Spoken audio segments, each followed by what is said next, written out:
Timur لنگ کا واقعہ بڑا مشہور ہے، وہ بھی میں اسی ضمن میں امام ذہبی نے لکھا ہے۔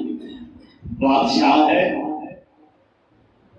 اور ایسا بادشاہ کے ظالم فوت ہوا تو وقت کا امام جب قبر سے گزرتا ہے تو ٹھوکر مارتا، سنا پھر ظلم کرتا پھر چکھ رہے ہیں مزے،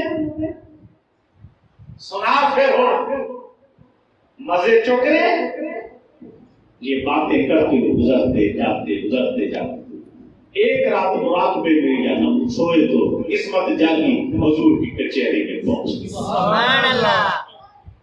جب پہنچے نا تو کیا دیکھتے ہیں؟ تیمور لنگ بھی بیٹھے، وہ بادشاہ اس کو دیکھ کے نا امام ذہبی کہتے ہیں وقت کے اس امام کو دیکھ کے دوڑا حضور کی خدمت میں، کہا یا رسول اللہ صلی اللہ علیہ وسلم یہ امام نہیں ہوتا، کہا حضور میری قبر کو جھوٹے مارتا ہے، جب جاتا ہے پیر سے چھٹے مار کے کہتا ہے پتا ذلیل ہو رہا ہے نا، حضور میری توہین کرتا ہے۔ میری سرکار نے فرمایا کیا تو ایسے کرتا ہے؟ کہا حضور بڑا ظالم تھا، کہا اپنی جگہ پر ہے، میری اہل بیت کا عاشق تھا۔